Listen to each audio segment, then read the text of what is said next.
Hey, I'm Tom Middleton, INL Laboratory Protection Director.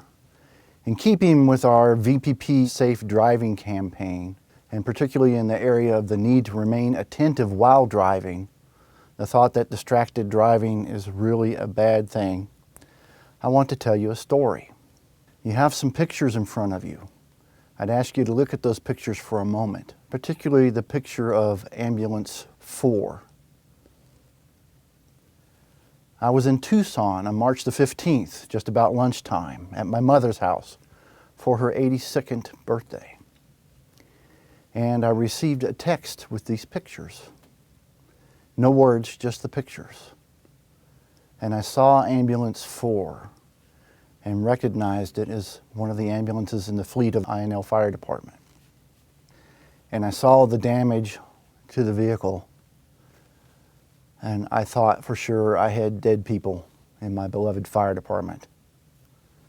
And I about went to my knees. I was so overwhelmed with the damage to that vehicle. And what had happened was, on that morning of March the 15th, a fire engine, like I said, Fire Engine 1 and Ambulance 4, headed out of Fire Station 1 to NRF to do a facility walk down at NRF. It was not an emergency response. But they were traveling in tandem, as we do. It's part of our operational practices to travel in tandem. The fire engine in the lead. The fire engine had 4 firefighters in it. The ambulance, following at about 100 yards, just had 1 ambulance driver. They drove up Lincoln towards NRF, and when they got to the other side of ATR complex at Old Monroe, for those of you who know where that is, an animal ran from the right side of the road out in front of Fire Engine 1. And the driver of the fire engine saw the animal out of the corner of his eye and decelerated. Well, in the fire engines, we have an engine brake, and it causes the engine to slow down in a fairly conservative manner, even when the brake pedal's not pressed. And then he also pressed the brake pedal and moved over to the right side of the road, basically to the fog line, to allow the animal to clear the fire engine. The animal ran across in front of the fire engine, made it across the road, and ran off into the sagebrush on the left side of the road. Ambulance 4, following at 100 yards, the driver of Ambulance 4 saw the animal, saw it clear the fire engine, and he was traveling at about 60 miles an hour, watched the animal go across the road, turned his head, and watched the animal run into the sagebrush. He was distracted for about 3 seconds. In those 3 seconds, traveling at 60 miles an hour, he covered about 100 yards. He didn't realize the fire engine had slowed to 20 miles an hour, and when he brought his eyes back on the road, it was too late. So he ran into Fire Engine 1 without even having the time to brake. The only thing he was able to do was throw the wheel to the left a little bit. And as you can see from the picture of Fire Engine 1, he basically peeled away the left side of the fire engine.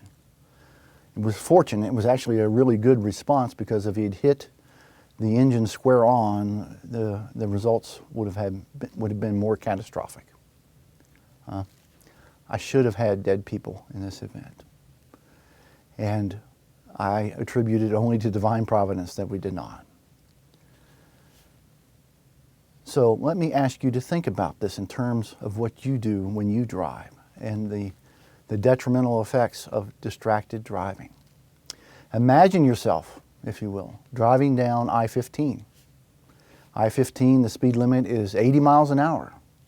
Some people are driving 80, some are driving 85, some are driving 90. How fast are you driving? Now you're driving down I-15. Close your eyes and count for 3 seconds. 1 1,000, 2 1,000, 3 1,000. If you're driving 90 miles an hour, you just covered almost 400 feet.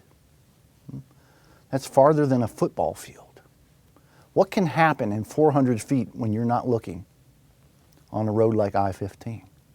Now, if you allow yourself to become distracted, that is, you look away from the road for 3 seconds, 1 1,000, 2 1,000, 3 1,000s. It has the same effect as closing your eyes. That's why distracted driving is such a dangerous thing to do.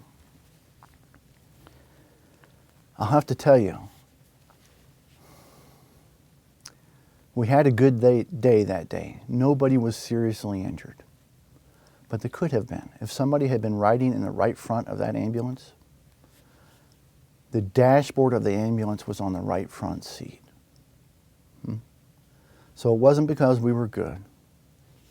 It's because we had somebody looking out for us. I want you to also know that there were no drugs, there was no alcohol, there was no texting, there were no phones. Everybody was wearing their seatbelt, which is a very good thing because the outcome would have been way different had they not been. No citations were issued by the police in this regard. The driver is a good driver. This was a good driver who allowed himself to be distracted for 3 seconds. So distracted driving, what I want to say to you is, driving is a critical task. When you get behind the wheel of a vehicle, whether it's on the INL or at home, you have to be completely focused. If you allow yourself to be distracted by anything for any reason, you are not attentive to the critical task. Now at home, you might get away with that in your neighborhood or something where the risk is diminished. But on the INL, where we're doing industrial level work inside of facilities where there are many, many hazards, you have to remember that driving is a critical task. And when you're driving on the INL, it's part of your job and you have to do it well and you cannot allow yourself to become distracted. In 2014, 16% of the driving deaths in the United States were attributed to distracted driving. Don't let this happen to you.